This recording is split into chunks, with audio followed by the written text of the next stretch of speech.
Hello and welcome to the Game Theory Podcast. I'm your host, Sam Vecenie. Today, Andrew Claudio joins me, GMAC, our fearless leader here at the Game Theory Podcast.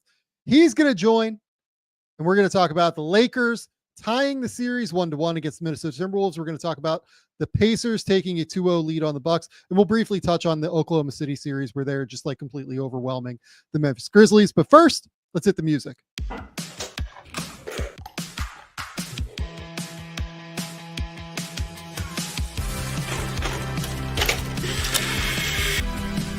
They do have a timeout. Decide not to use it. Way downtown. Bang! Bang! What's this gonna be? Wow! Are you kidding me?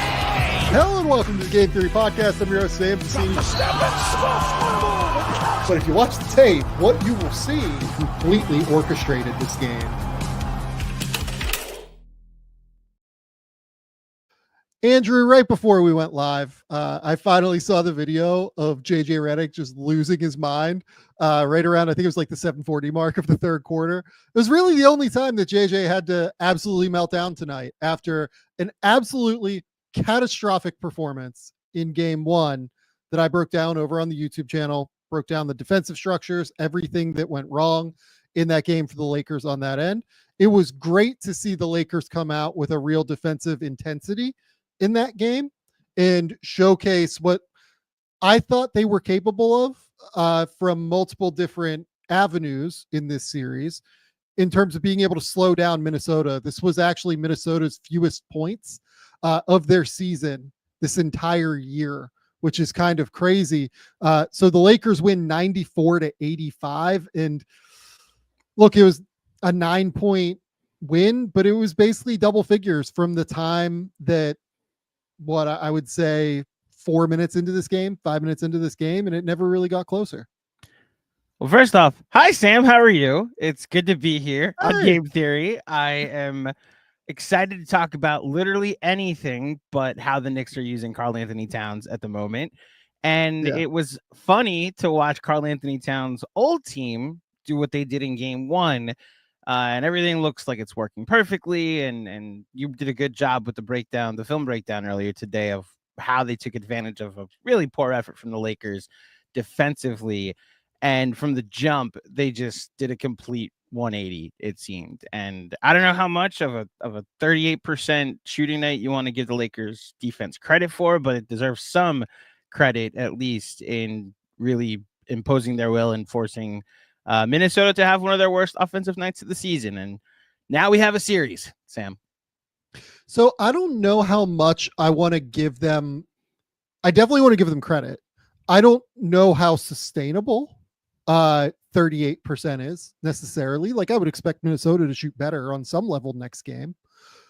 But the thing that I do think is sustainable is the Lakers' effort. And I actually want to call out LeBron James, a player that in general this season has been a roller coaster, maybe in terms of defensive engagement, just because of the age, right? Like, it's not a negative. It's just what he has to do at this stage of his career to kind of stay fresh. I thought he very clearly came out and wanted to set the tone for them in terms of the defensive effort, particularly at the point of attack, that it was going to require against Minnesota. The other thing that they did in this game going into this series, when Bryce and I did series previews and everything, we talked a lot about, hey, let's take the ball out of Anthony Edwards' hands. Let's put two on the ball. Let's make him a playmaker. Let's make him hit short rolls consistently. Let's make him be a passer and make him be the decision maker, something that he's not great at throughout the course of his career to this point. They came out in the first quarter and immediately did that. And for whatever reason in game one, they decided, okay, we're going to switch everything. We're not going to send a lot of second help or anything like that at Ant.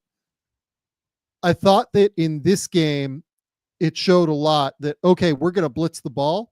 We're going to take the ball out of Anthony Edwards' hands. We're going to make life harder for him. And then the Wolves adjusted.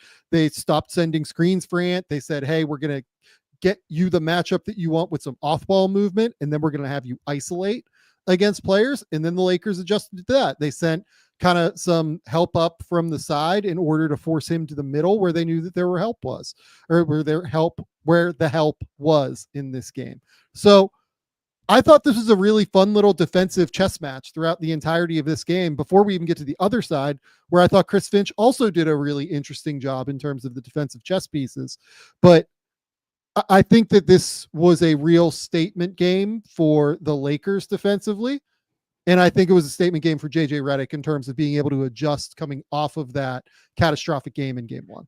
And you broke it down again, just to plug what was on the YouTube channel earlier this morning. Like, you broke it down really well, all the issues that you can't make it so easy for them. The way that game one got away from them toward the end of the second quarter, and really that start of the third, where you could put it up to some shot making, but you also want to make yourself felt on the defensive end. And I don't think the Lakers did a good job really the entire time of how much I was able to watch that game of making their defensive presence known for a Timberwolves team that just took it to them in game one.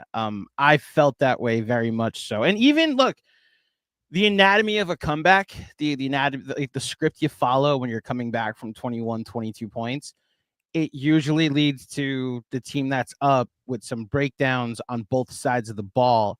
And it's why I want to give, like, whether you want to credit JJ, whether you want to credit LeBron, like the veteran leadership on the team, like every single time the Wolves started to make it close, there was like a stop here, a big bucket here, a like get back in transition and prevent an easy layup here. Like every single time it was like, okay, maybe here's the Wolves making this game interesting. It's down to 15, down to 11, down to 8.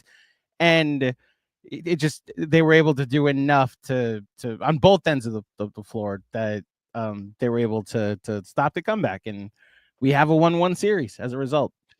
Yeah, we have a 1-1 series. And on the other end, what we have to talk about with the Lakers is that their offense hasn't really gotten going yet. It did feel like they missed some open threes tonight for sure. They go, what was it, 6 for 29 from 3 in this game. The Wolves go 5 for 25. It was just like a hideous game. The Lakers on the defensive end, they really sold out to stop the 3-point shot. I felt like the Wolves, how do I want to say this? I think I would say that the Lakers were more intentional in attacking certain mismatches that they felt were advantageous. And particularly the one that will get a lot of publicity, I think, after this game was the Rudy Gobert matchup against Luka. Luka, I thought, was more patient and intentional in terms of trying to string Rudy out and bring him away from the rim. And by bringing him away from the rim, not only do you try and be able to just beat him off the bounce, which Luka did a couple of times. Obviously, Austin Reeves did once in the fourth quarter. He's not a fantastic perimeter defender. He's okay for his size, right? But you pull him away from the rim and you give other guys opportunities to cut off of that, or you force the Timberwolves defense to sag in a little bit further in order to protect the rim because Rudy is away from the rim. And then you can find other kickouts in different scenarios as well. So I really, really liked the intentionality, I guess is how I would say this. And this comes down to Luka. You know, again, the Lakers' problem in game one was not that Luka was, you know, they weren't scoring points when Luka was on the court. They had a 110 offensive rating in that game when Luka was on the court. I think that they're fine offensively when he's out there. He's such a special playoff player that it's going to be fine. But in this game, he goes for 31, 12, and 9, goes 9 for 20 from the field, 11, 11 from the line.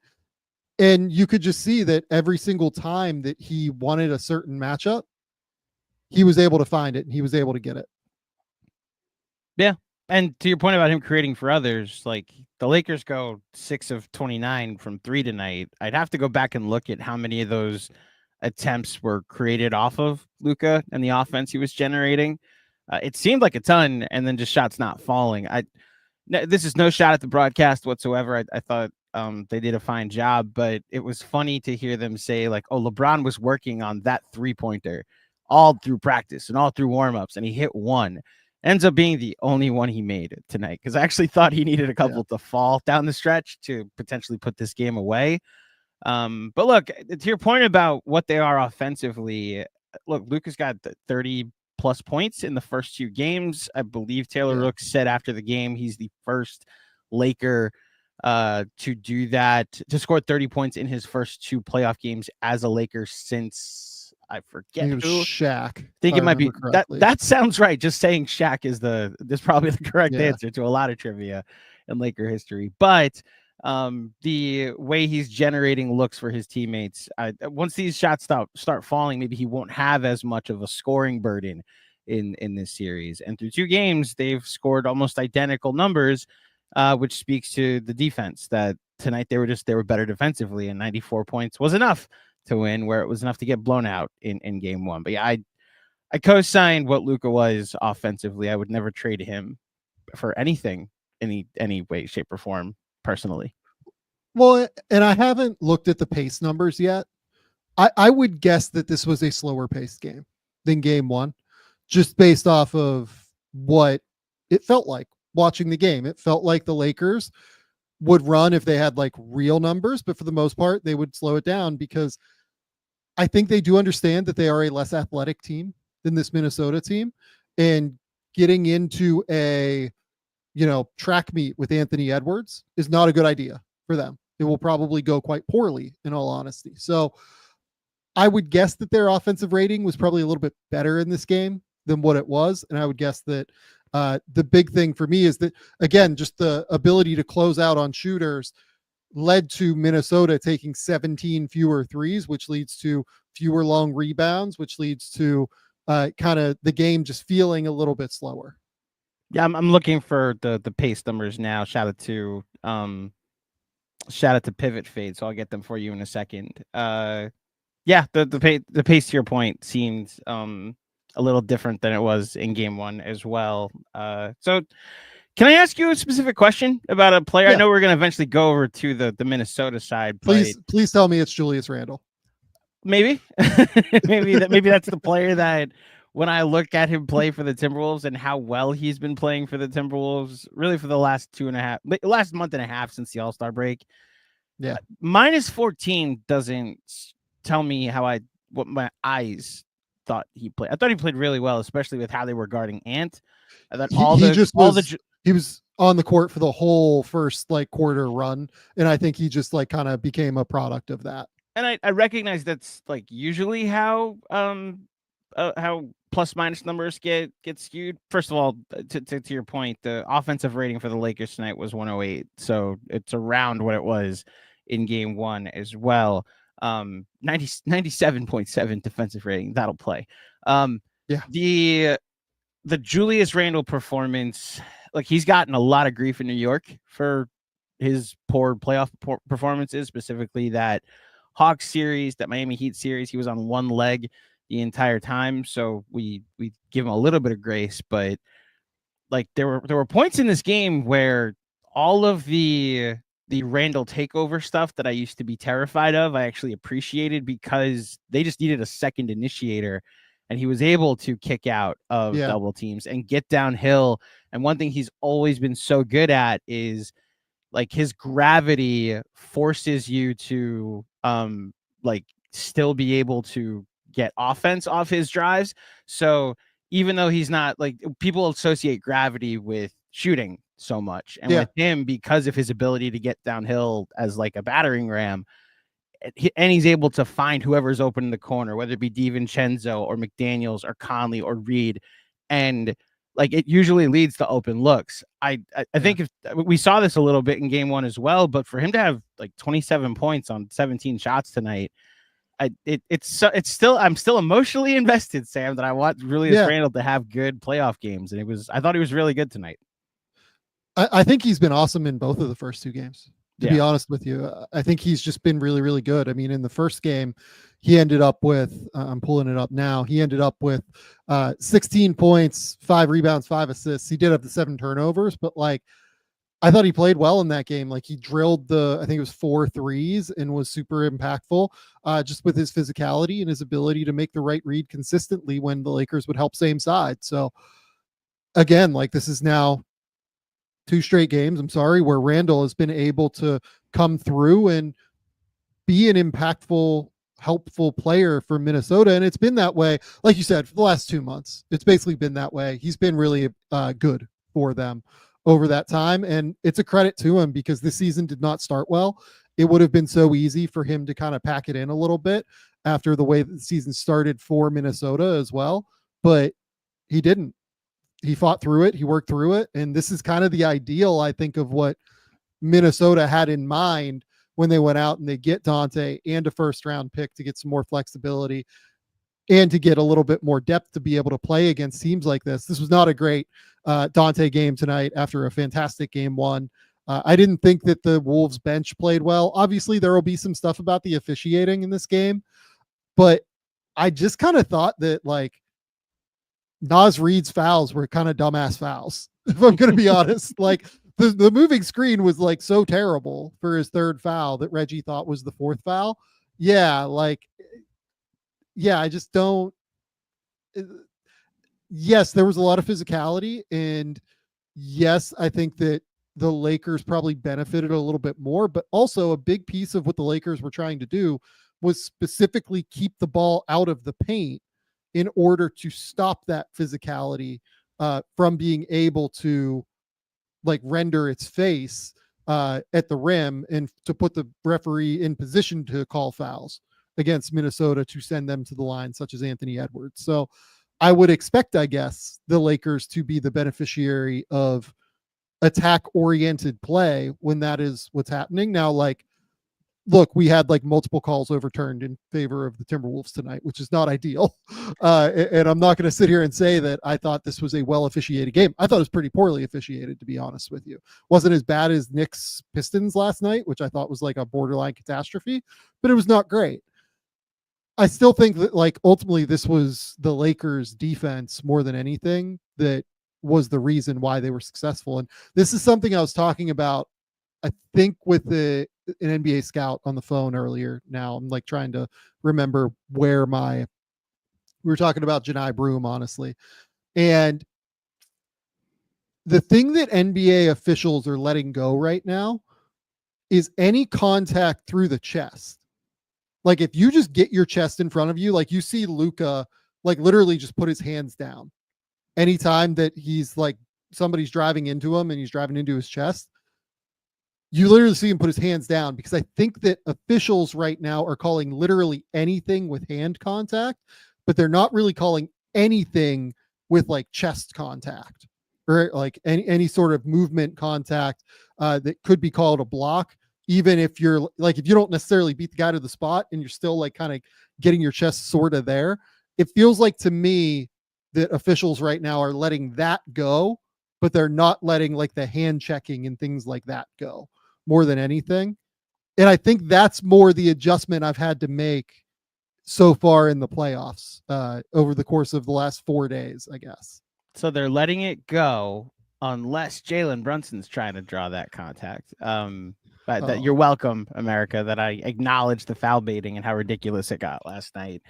It was bad. It was bad. I agreed. So yeah. It's funny. Me and Bryce, we've kept a dialogue throughout the last week and a half. He's also made some appearances at Knicks Film School, and I went on the Pistons Pulse tonight, and I just said, like, we were frustrated by it too. He wasn't looking to score points by shooting at the rim. He was looking to get to the free throw line, and it felt like that element of the game got in his head. Not the greatest Brunson game, and not compounded with the fact of what's going on with how they're using Karl Anthony Towns, or in this case, not using Karl Anthony Towns. It makes it more frustrating how different it was from this game between the Lakers and the Timberwolves. Look, I didn't see all of Dante's fouls. I got to be honest. His 16 minutes felt very quiet for a Dante DiVincenzo game.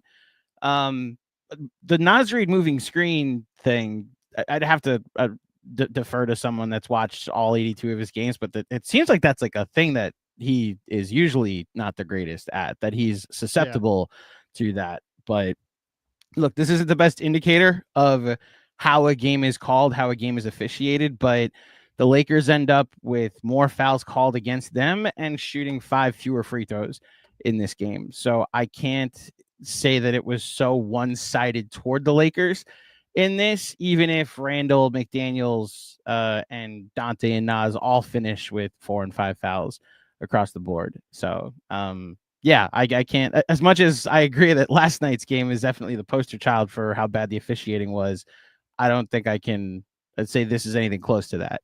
You know. Yeah, no, I agree. I completely agree with you. But here's my question now. This is 1-1. This is going back to Minnesota. Minnesota has the home court advantage in this series now. Where are you on this series? Because to me, I guess I kind of thought that there was a chance it would be 1-1. Going back to Minnesota, I said 6. I think I said 6. The Lakers in 6 going in, and I might adjust that to 7 based off of what we've seen so far. But does this like kind of change your thought process in any way? Did you like Minnesota going in? Did you, what were your thoughts on this? I liked Minnesota going in as a respect perspective. Like I liked that how they had played, how they had really launched themselves into the potential for 4 or 3 seed conversation. I had Lakers in 7, and I thought this would be one of those series where we're left going into game 7. Like, I don't know who the better team is, like, especially with how Minnesota's played, how the Lakers have played since the Luka trade.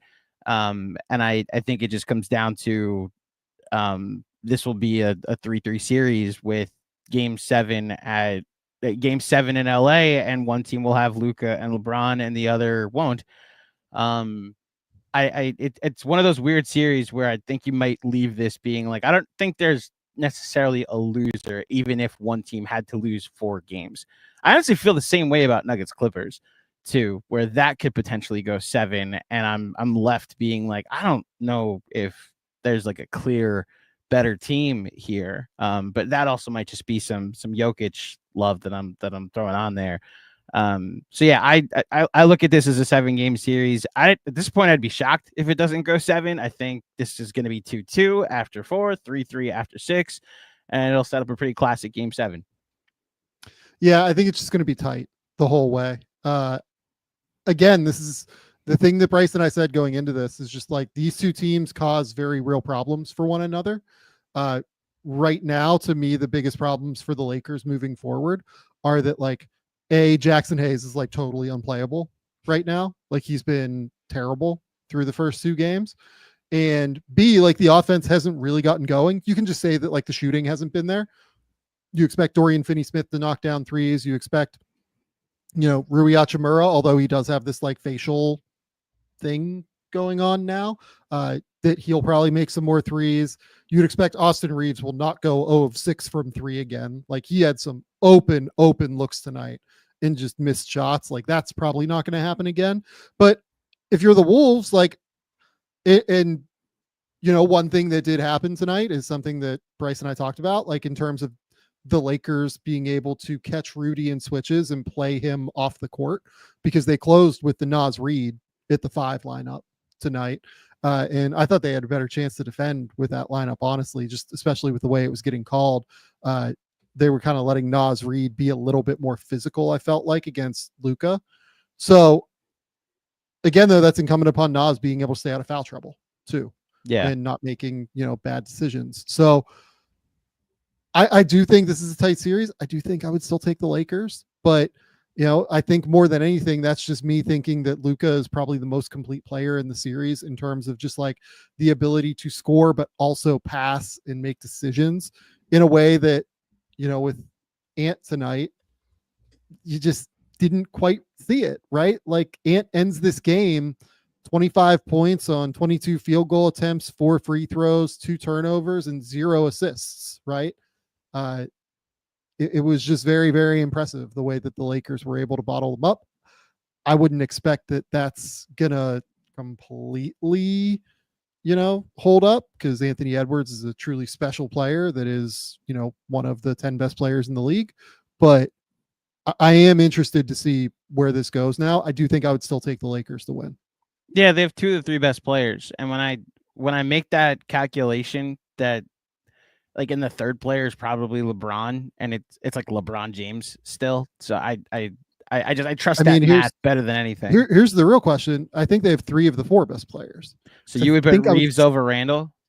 I still think I would take Reeves over Randall, but the way Randall's playing, it's hard. Because like the thing with Randall is that like when you do run things through him, like what happened tonight, the game naturally becomes more of like Randall ball, which is like slow and methodical, and you don't get as much ball movement. It's, he's going to try and put his shoulder down and drive into you, and then he's going to make a pass, and then you try and get a team into rotation off of that.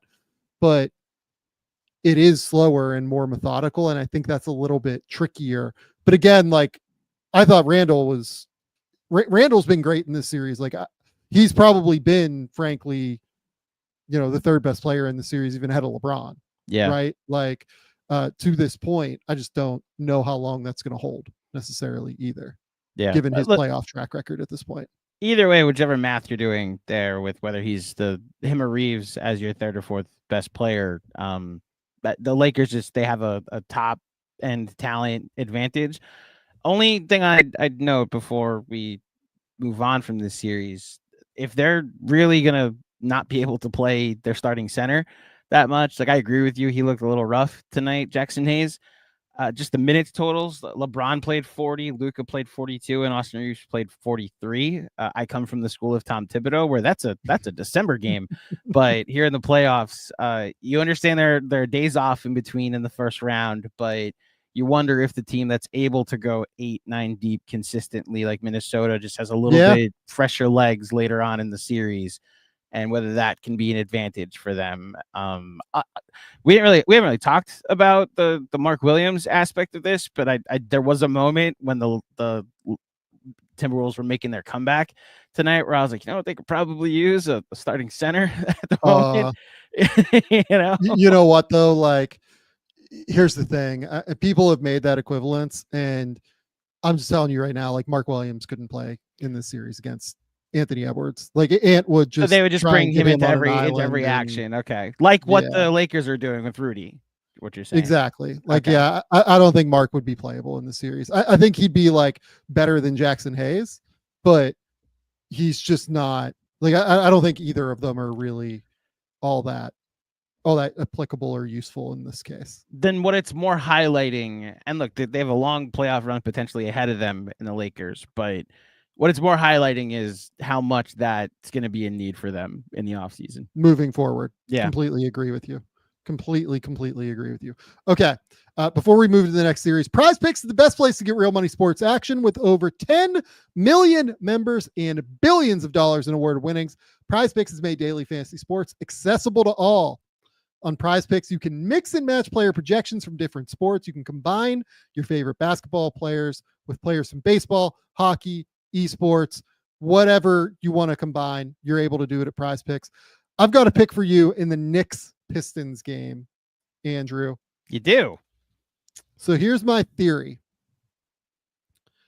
I think that they're going to let Asar play a little bit more, like the officials, after all of this like craziness from Brunson. His over is 9.5 points. Tim Hardaway Jr. is just like due at some point to not be absolutely abjectly terrible as a shooter. His over under is 1.5 threes. And then Mitchell Robinson over 3.5 rebounds. Like, if he plays 10 minutes, 12 minutes, I think he has a shot at that, especially if he plays like 19 minutes, which I think is like totally plausible. If he plays 19 minutes, like, he's just going over 3.5 rebounds. That's going to pay 3.5 to 1. That's a good number to me. The Asar one is interesting, but that's the wild card, is the Asar pick. I do like Tim. So I went in over at Knicks Film School in a different conversation. Timmy over 1.5 threes bit me in the where in game 2. Sure. But he had a good game 1, and look, everybody shot poorly. Even Malik Beasley shot poorly from 3 in game 2. So it's good, due for a regression game, especially them being back at home at the LCA in Little Caesars Arena, as they call it in Detroit. So I like those back two, the Mitch rebounds and the Tim Hardaway Jr. over the Asar points. But at this point, anything could happen in this series. The playoffs are heating up on PrizePicks. It's the best place for you to cash in on your favorite sports. Download the app today. Use the code GameTheory to get $50 instantly after you play your first $5 lineup. Download the app today and use the code GameTheory to get $50 instantly after you play your first $5 lineup. PrizePicks, run your game. Our second sponsor today, LinkedIn, As a small business owner, you don't have the luxury of clocking out early. Your business is on your mind 24/7. So when you're hiring, you need a partner that grinds just as hard as you do. That hiring partner is going to be LinkedIn Jobs. When you clock out, LinkedIn clocks in. LinkedIn makes it easy to post your job for free, share it with your network, and get qualified candidates you can manage all in one place. Look, when I hired Andrew, I needed somebody to help me out here. I am a testament to being a total unorganized mess. And Andrew is the reason that we are able to have a relatively organized thing. Hiring the right person is absolutely critical and so important to anything that anybody does with any sort of company.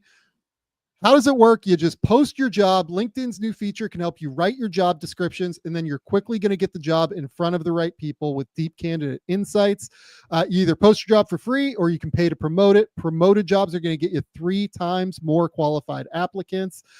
Based on LinkedIn data, 72% of small businesses using LinkedIn say that LinkedIn helps them find high quality candidates.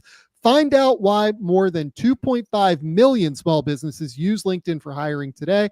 Find your great hire at LinkedIn. Post your job for free at linkedin.com/game. That's linkedin.com/GAME to post your job for free. Terms and conditions apply. Okay, Andrew, let's go next to Indiana, Milwaukee. So Indiana is now up 2-0. They beat the Bucks 123-115. This looks like an 8-point game. And yes, it got like semi-tight near the end. And by semi-tight, it was a 1-possession game, like late in this game. It was like 115-113 after a 13-0 run from Milwaukee to bring it back and give them a shot with like 3 minutes left to go. I still just have this series has gone exactly as I thought it would, I guess is where I'm at. What did you predict? I predicted, I think, Indiana in 6. Okay. And I just have seen nothing from Milwaukee that makes me think they have any chance to defend Indiana. And I almost think that the perfect microcosm was the 13-0 run that Milwaukee went on at 115-100 to bring it back to that 1-possession game. During that run, the Pacers still got a wide ass open Tyrese Halliburton 3, a wide open Miles Turner 3, and if I remember correctly, a wide ass open Pascal Siakam 3. And just all 3 of them didn't go in. Sometimes shots just don't go in. It is what it is. But from a process perspective, this wasn't Milwaukee locking in on defense, in my opinion. They did some things to at least like make it a little bit harder for Indiana at the point of attack. I think they started to switch a little bit more consistently. More than anything, they took Brook Lopez off of the court, which like Brook Lopez can't play in this series to me more than like, maybe 10 to 15 minutes a game. But even when he's off the court, you're still relying on like Bobby Portis, who breaks down off the ball consistently. You're relying on, some of these lower level guys. Sometimes it's AJ Green, who's just not all that big. Sometimes it's, Gary Trent, who is not all that fast and also can occasionally break down off of the ball. You're relying on, Kyle Kuzma, which is never a good idea at this point of his career. So I'm struggling with just how the Bucks really just get stops in any way. And look, like this is a, 123 tonight, 117 in game 1. Indiana drilled 16 of 36 from 3 tonight. They shot 49, 44, 100. So damn near a 50, 40, 90 game from the Pacers tonight. And they did so with only 8 turnovers. There's just such little sense of disruption. And I can kind of go into like the particulars a little bit, but it starts with the defense for me. Indiana looks like they're playing in fast forward, and the Bucks look like they're playing in rewind. Not to keep bringing the Knicks into the conversation, but this is one of the reasons why a lot of us in Knicks land wanted the Bucks over the Pistons. It was less about the Pistons, just the favorable matchup that a high-powered offensive team would then have an advantage against a Bucks team that's a little older, a little slower, a little less able to get stops, and you're left with, can you outlast Giannis? And through 2 games, look, Giannis has put up his numbers, but it's honestly how I thought a series that either team that played the Bucks would go. Like, Giannis will put up his numbers, and as a whole, the Bucks won't be able to stop the other team on offense. I have a question for you. I didn't get a chance to watch a lot of this game, really any of this game. So how did Dame look? The box score Horrible. says 37 minutes, 2 of 8 from the field. Looks like the guy didn't play for the last month. Was terrible. He went 4 of 13 from the field, 2 of 8 from 3, 14 points, was a -7. So Wrong box early on in the game, they were doing this goofy thing where they would switch every action, and then they would try to scram switch Lillard off of a mismatch. So basically, for instance, they would have Turner come up and set a screen. Lillard would switch on to Turner, and then they would try to switch one of the backside guys from their player to Turner in order to mitigate the mismatch of Lillard. And it was just a player that hadn't played in 2 months or whatever, a month or something, trying to communicate on the fly in a defensive scheme that they don't utilize all that often. It was genuinely crazy. I have no idea what Doc was doing, thinking this was a good idea. And 2 straight possessions, I posted the clip on Twitter or X or whatever the fuck it is now. The first one, it's a Turner screen. Lillard switches on to Turner. You can see Lillard yell to the corner. I forget who it was that was guarding Obi Toppin. Lillard tries to go to Toppin and then just loses track of him, and Toppin just immediately back cuts for an easy lob to the basket. And then the second one is, I forget who goes to set the screen. Might have been Turner again. In the opposite corner of the action, Aaron Naismith is in the corner. Lillard motions for Naismith, and he has to make a rotation literally from the left wing offensively all the way to the right corner.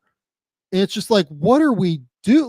There is no, I don't think fucking Dyson Daniels can make that rotation, let alone Dame, who hasn't played in a month. So that was insane from Doc Rivers.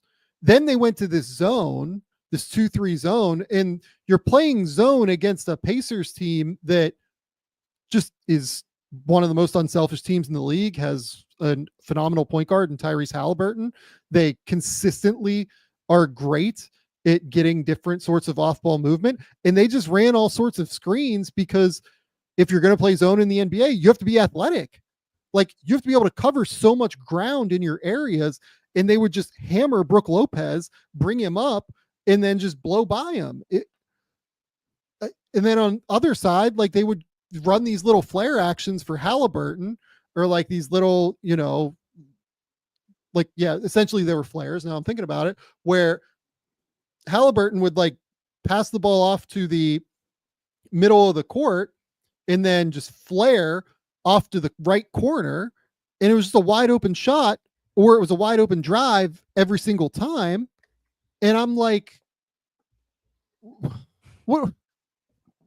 You seem offended. You seem offended. I actually was by the Bucks right now. Yeah.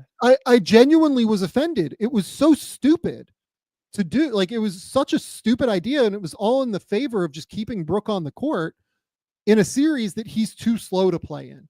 And I am an enormous Brook Lopez fan, and I think he has been criminally underrated over this portion of his career where he's been with Giannis. He can't play in this series, and it's okay to admit that. If I was them, I would start Bobby Portis next game. He needs to just be playing more minutes. And I don't love Bobby on defense, but at least Bobby is somebody who can space the court and give you a little bit more offensive juice off the bounce, and is slightly more athletic and can do things, can match Miles Turner a little bit more consistently. So I don't know, man. I swear, I think Indiana fans got frustrated when Bryce and I went live last night because we didn't talk a lot about the Pacers, and I'm going to talk about the Pacers after this, I promise. But This is such a coaching mismatch Mm. that it's like staggering to me in favor of the Pacers. It's insane how big of a mismatch this is. A bit of a styles makes fights, except there's no fight on one side too. Just like the two different styles that both teams like to play. And look, this might also just speak to what the bottom half of the Eastern Conference was this year, non-Pistons division, because I know that the Knicks are feeling what the Pistons have been since December in their series. But like I think the Heat and the Cavs is like, if it's lucky to get to a fifth game, the Tatum injury might extend the Magic series with Boston. But like I went into that saying Celtics in 4 or 5. And I leave after 2 games based off of what you're telling me and what I watched most of game 1, and it's like they don't have an answer for it's one thing if there's one guy that you don't have an answer for and your coach can potentially make some adjustments and switch up coverages and try a different person on that guy. If you can't stop an entire offensive system, then it's curtains, and we'll see what happens in game 3. Maybe Dame can turn back the clock and just he and Giannis could potentially steal a game or 2 and make the series interesting. But I'm already at the point where you're asking some bigger picture questions about the Bucks, and then just like respect to the Pacers as we transition to. I'll set you up to talk about them. They've been out this high powered offense and not to mention like a pretty decent defensive team too for a couple months now, and it's shown true so far in this series. The Pacers have been like the story that nobody talks about for like the last 2-3 months, really. They've been awesome for basically basically from the time the calendar turned to 2024, or I'm sorry, 2025. They've been great. And nobody has mentioned it. Nobody really like talks about them because they're in Indiana, and I guess they don't have like a true superstar player. Although like Tyrese Halliburton, all due respect to the player poll that came out at my beautiful, lovely publication where I love working. I just don't like. I think players do have a propensity to overrate guys with like a bag and guys that have this and that, right? Or like elite level scorers in the mid range and things like that, and can underrate players who just move the ball and process the game as quickly as possible. I mean, I have no idea how you can watch this series and think that like Tyrese Halliburton is in the same stratosphere as Damian Lillard as a player right now. And look, it was Lillard coming back from an injury, and I get that Lillard was an all-star this year, but you watch the last 60 games of Halliburton's season versus like what Lillard was doing. It's one guy who can't defend at all in Lillard. He's a genuinely worse defender than Halliburton now. Halliburton has gotten better on defense. He's not good on that end, but he's not terrible, at least at this point, not like abject. But more than that, it's the processing. It's the way that he's able to get their team into flow every single time that he has the ball in his hands, in the rapid way that he makes decisions on the court. You just watch him catch the ball in transition or semi-transition, and you just see him put his head up, and he's mapping the court. It's such an elite level so quickly and processing everything so fast around him that you just know the ball is going to be put right in the right spot with accuracy, with velocity, with whatever needs to happen, with touch if it's a lob. Like, the guy is one of the 3 best passers in the league, just point blank. And on top of that, he goes for 21 points tonight, 12 assists, 5 rebounds, 3 turnovers. And, he only goes 3 of 10 from 3. I mean, this is a guy that was shooting basically like 50, 40, I think 88 or something over the course of his last 60 games. I had him all NBA this year. I think rightfully should be. He is unbelievable in how he's just run the show for this team. Yeah, all 3 of us ended up with Halliburton on our third teams, and the more you dug into the numbers, it wasn't really close. Like objectively, it's just like he needed to be recognized as having one of the 15 best seasons in the league, especially when you factor in when his run of success started.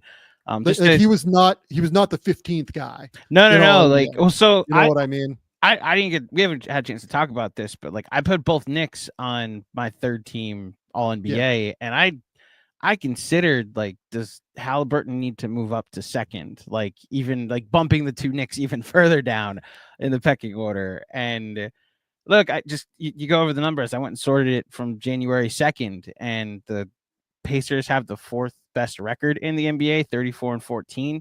They're seventh in offense, also ninth in defense. Like they're top 10 in both over that stretch. Yeah. They've been one of the 7 or 8 best teams in the sport in 2025, which like the pecking order in the conference and really playoff teams remaining, I think is a fascinating conversation. But it's why I'm very curious to see if they can wrap up the Bucks series even quicker and what that series against the Cavs could potentially be. That's just how well they've played right now. This was not the series Milwaukee needed to face or end up with, going off of with all the questions they've had with really just throughout the season after the Kuzma trade, and then obviously with the questions with Dame.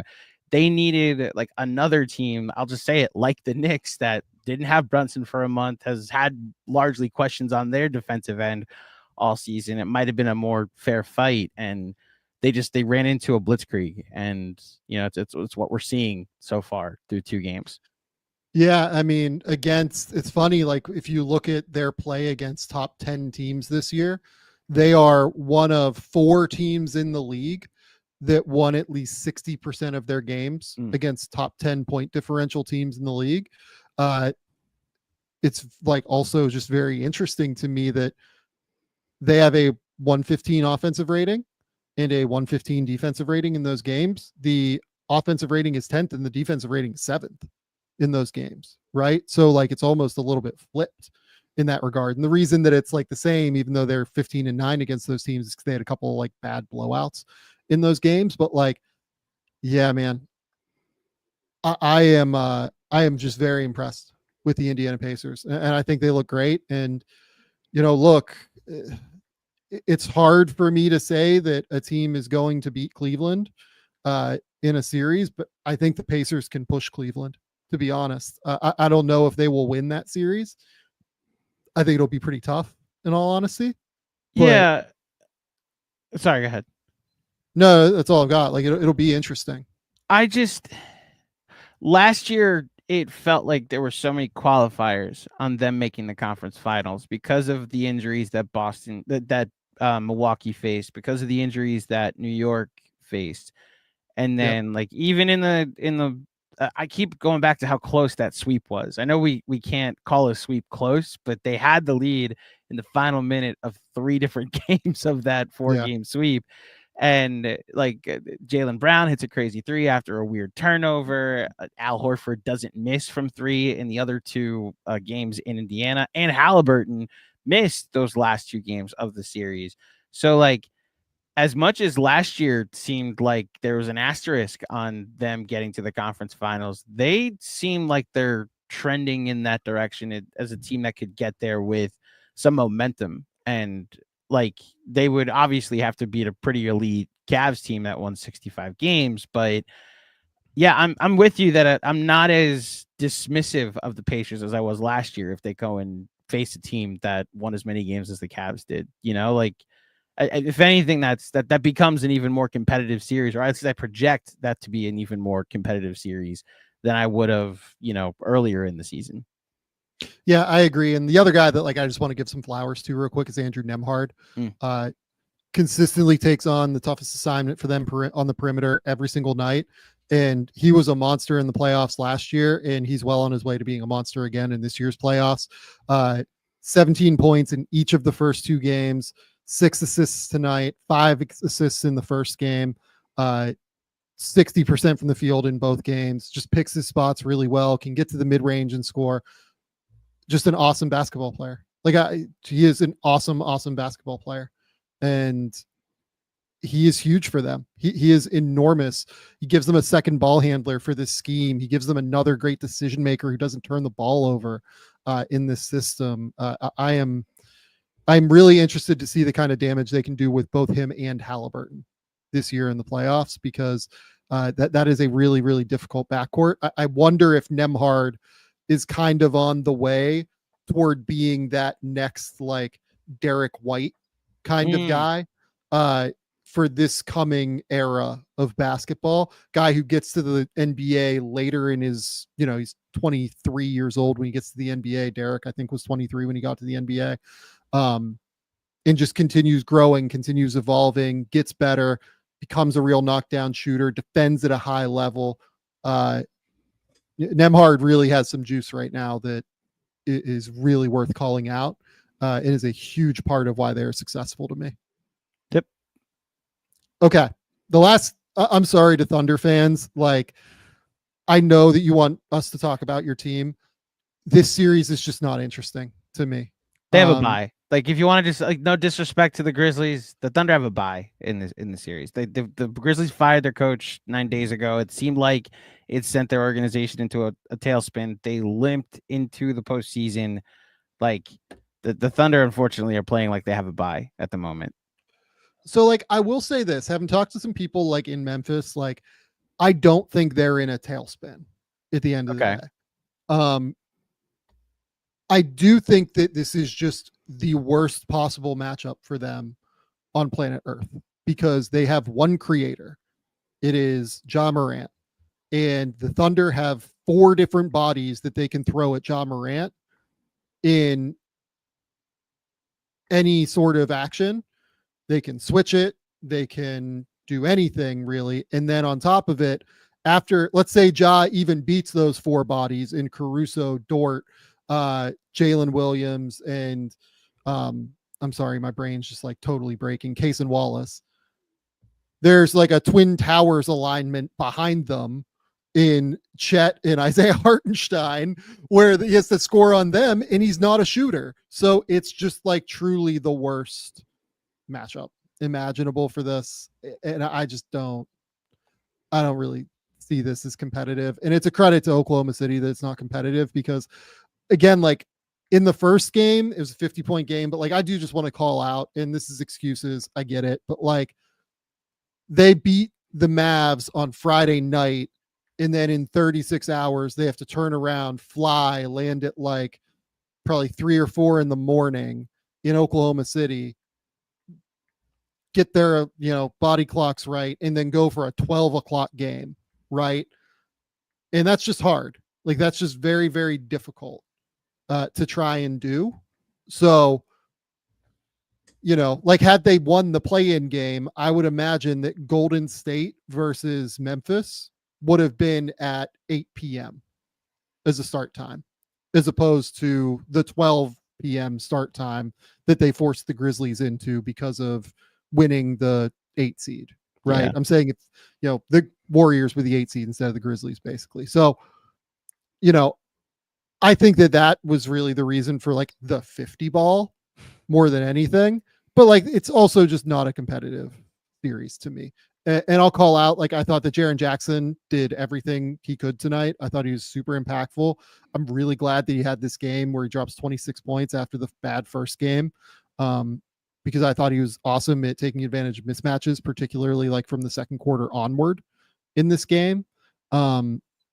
I thought Desmond Bane was like relatively impactful in the minutes I watched, but to me, it's just that they don't have the other guys right now beyond those 3 to even be a threat to this Oklahoma City team.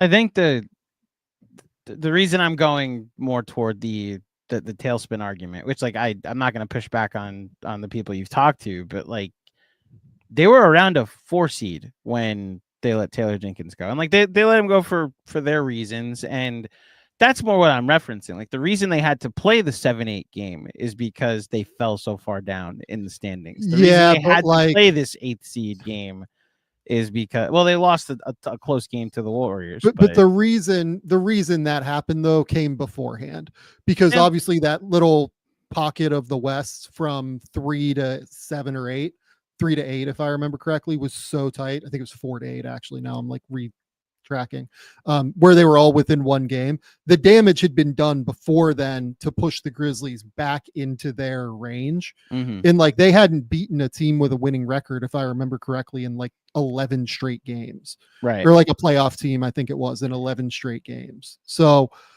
I think look, I have no problem with them firing Taylor Jenkins. I said it at the time. I think it was totally fine. In terms of the Thunder, just to like give the flowers to the Thunder here, their defense is just like totally suffocating. I thought that Jalen Williams continues to be able to kind of get to his spots in the mid range in the way that he needs to. I thought that honestly, like I thought Memphis actually did an okay job, has done an okay job on Shea to this point, but I even like the way that like Aaron Wiggins in like the minimal time that he played, was finding little cuts and little like off ball plays, and Caruso played well tonight. And like Hartenstein just continues to be like an enormous problem on the interior. So, I mean, this is non-competitive.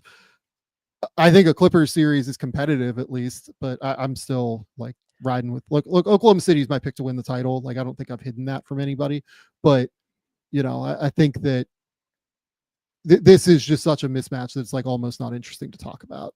So I have a comp for the Thunder that I made over at Nick's Film School when we were talking about the playoffs in general. But like, so just to relate this to the NFL, like there was a lot of talk about the Chiefs and how beatable they look, and they end up losing one regular season game that matters, and they're the team to beat, right? Then you have the Bills and all the conversation around them, and it felt like there was just this back burner of the Eagles being like, oh, you know what? There's this other team in a weaker conference, but the stories in that conference are what's going on in Detroit and what's going on in that division in general with Minnesota. And look at what the Packers have done. And you're going to every other team looking for how they could potentially come out of the conference. And then they all ran into the Eagles. And it's like, oh, yeah, they're the most talented team that's been the most talented team all season. Maybe they should be. Yeah. We should have been taking them more seriously as the favorite.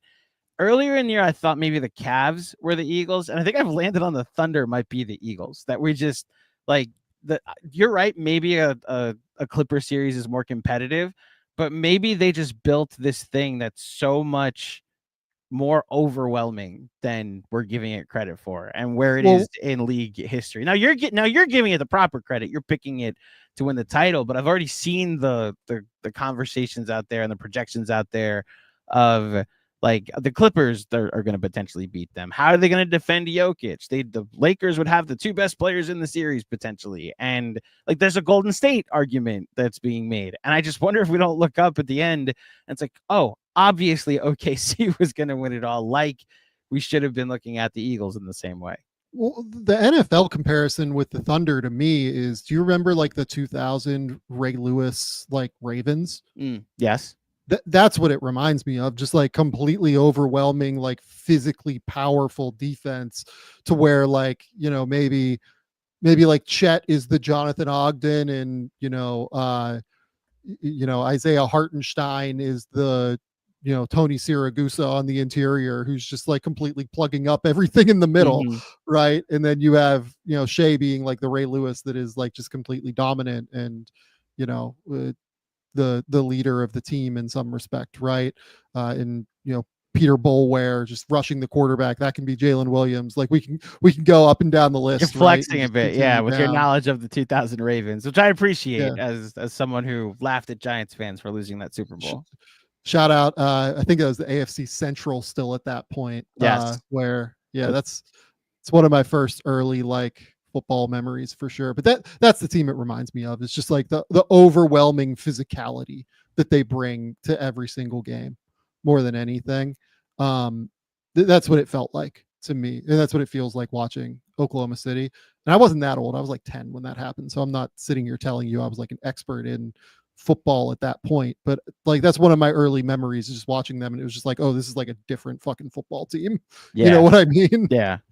I recently watched last summer I watched the Ravens 30 for 30, and then it took me it led me down a YouTube deep dive of the 4 playoff games. That was just 3 playoff games. No, they played a wild card game. That's right.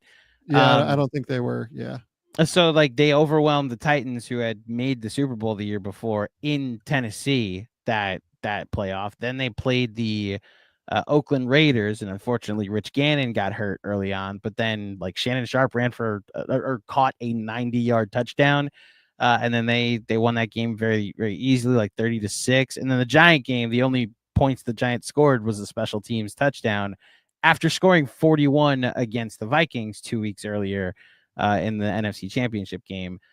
This walk down football memory lane is good to just recognize, like, yeah, when you see what an overwhelming defense looks like, it's like, oh yeah, no one's scoring on them right now. Yeah. And in this sense with the Thunder, yeah, like I just wonder if any case people are trying to build up or make for any other team but the Thunder, I wonder if it's almost disrespectful not to just be like, oh no, we should be talking about them like we did the Warriors, with how overwhelming their defense is and has been all season. And like, this is a near 70 win team. Why are we making any case for anybody else other than them? Yeah, and look, like that Ravens team, right? Like, you know, the Titans that year were really good. Like that was, I think, like that was a Steve McNair year, if I remember correctly. And like, Eddie George, yeah, like they were awesome that year, and they could be the Cavs, right? And somebody can be the Celtics. Like I'm trying to remember who they play in the Super Bowl that year. It was that's the Giants. That's the New York Giants that year, right? Yeah, like that can be the Celtics, right? But at the end of the day, like this team, they're in a conversation with others just because there are other great teams in the NBA. But when I watch them, I'm just like, this looks different than everybody else to me right now. Yeah. It just does. Okay. I think that's where we're at with all of this. In terms of any news notes, I mean, Peyton Pritchard won Sixth Man of the Year. That felt like it was, coming at the end of the day. I didn't see. So the voting was overwhelming. He had a lot of the first place vote. Yeah. I'm going to pull it up kind of while we're talking here, just to kind of get it. Yeah. So 454 points versus Malik Beasley, who had 279. Other players to receive votes: Ty Jerome finished third. DeAndre Hunter finished fourth, which, he got 2 first place votes. Let's maybe consider taking the people who voted for DeAndre Hunter for Sixth Man of the Year, like, removing their votes potentially. Naz Reid finishes 5th. Alexander Walker 6th, Russell Westbrook 7th. My goodness. And then Alex Caruso 8th for Oklahoma City. Those are the players that got votes. Look, I have no problem Peyton Pritchard winning. I would have gone Beasley just because I think he's a little bit more important to what Detroit does. But, he had a great, I'm not going to sit here and complain about Peyton Pritchard. He had a great year and is well deserving. I was live with Bryce when the vote was announced, and I got to see the Detroit live chat explode with the injustice that was Malik Beasley losing to Peyton Pritchard. One of those no wrong answers. I also picked Malik Beasley. Actually, I'm surprised it's as lopsided a vote as it ended up being. But I'm not gonna. It's Sixth Man of the Year. Like sometimes it just comes down to people sorting, like who had the most bench points. Now Peyton Pritchard, I thought, also like earned his. Like this is a well-earned award. Yeah. Like I'm not going to say that he didn't earn this award. I agree with you. I would have went with Beasley as well. He's literally their second best player. Yeah, I think that's right. Jason Tatum's going to miss game 2. It looks like, with a bone bruise in his right wrist. Worth noting, at least for people. Hopefully Tatum gets healthy. They can win this series, I think, without Tatum, just because the Magic don't have enough offensive firepower. I think if they win this game without him, assuming he doesn't play because he is just doubtful, I would bet that he probably also sits game 3 just to like give him some rest. You know what I mean? Yeah. I think that's a 6-game series if he doesn't play. If he does, maybe I said it earlier that the only way it gets extended is if he doesn't play. I thought that was trending toward a sweep based off of, like you said, the offensive firepower that Orlando doesn't have. So yeah. We'll see what happens. Yeah. The other thing worth noting, Michael Porter Jr. said that he has a shoulder sprain as well that he's going to be like playing through. which is an enormous problem to me for Denver. Denver obviously did win game 1 without Porter on the court to close it. They closed with Russell Westbrook over Michael Porter Jr. in that game.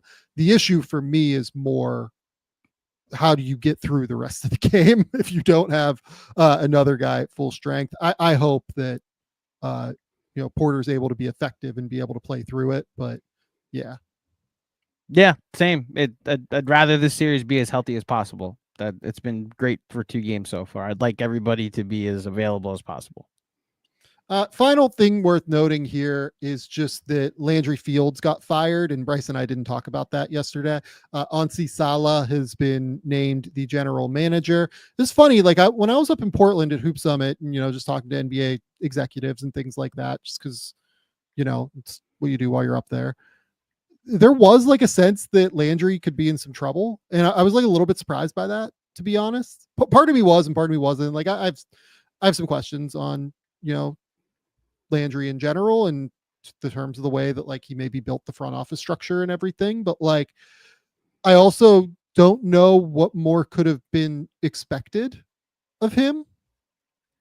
Like this team, I think, actually has a direction now, with Trae Young surrounded by all these big athletic wings who can hopefully overcome what Trae Young is bad at defensively. I don't know. Like I'm like, if you feel internally like he's not the guy, then I get it and you just move on. But I also, it feels like somewhat harsh to me based off of the reality of what this season was, I guess. The Dyson Daniels trade alone feels like it should extend your job security, Yeah, like right. you were able to get something for DeJounte Murray in pick compensation, and you get like a defensive player of the year candidate that's perfect next to Trae Young. Yeah. So when I saw the news, I was pretty shocked. I understand losing in the play and it's disappointing, but yeah, I as somebody who, when the Knicks played the Hawks, I was like, man, they're going to be a real pain to play against. And obviously we know what happened in that NBA Cup game. When Jalen Johnson was there, that team was trending toward being closer to where the Pistons are right now. And then he got hurt. Like, I remember the conversations you and Bryce would have about whether he's like a sneaky all-star candidate. And I think he projects out that way as he gets further and further into his career. So yeah, I'm curious too, where like what eventually led to him being gone, and why a job that I didn't think was done that poorly eventually led to him not having it anymore. But we'll see. Yeah, I mean, look, like the Hawks, it feels like there are a lot of voices in the kitchen there. That'll do it. Yeah. Just from like the ownership influence to, Quinn Snyder is, a very successful coach within the NBA who has his ideas, and then you have the front office as well. It does just feel like there's a lot going on there. So yeah, that to me is more the, okay, what does this look like now? And then it feels like they're going out and hiring a head of basketball ops now. Like Ansi Salah will be the number 2 as the GM, and they'll bring in a head of basketball ops. So we'll see. We will see. Okay, Andrew, this was good. We went an hour and 8 minutes. We went short. I'm proud of us, even though I expected this to be shorter. I didn't know we were going around the league with news, so I'll be more prepared next time. But I enjoy any extra minutes I get with you, Sam. So I'll take it. That's the key. Andrew, tell the people about Knicks Film School. Tell the people what's going on. You could find Knicks Film School anywhere podcasts are available, on our YouTube channel as well, and on all socials, just by searching Knicks Film School, TikTok, Instagram, Twitter. I believe it's still called Blue Sky, but we are technically posting content there. I went on with Bryce on the Pistons Pulse. So if you miss Bryce and want to hear me talk to him about the first 2 games of the Knicks series against the Pistons, the video is on the Detroit Free Press YouTube channel, and the audio is available on our podcast feed over at Knicks Film School. So whichever is your preference, please go check it out. We did about 45 minutes, me, Bryce, and O2, Mr. Omari Sankofa, We had a good conversation about this very interesting series that I went against. I don't even told you this yet, Sam. So I went Knicks in 7, and it was met with vitriol from a fan base that's like, this is Knicks in 5 at most.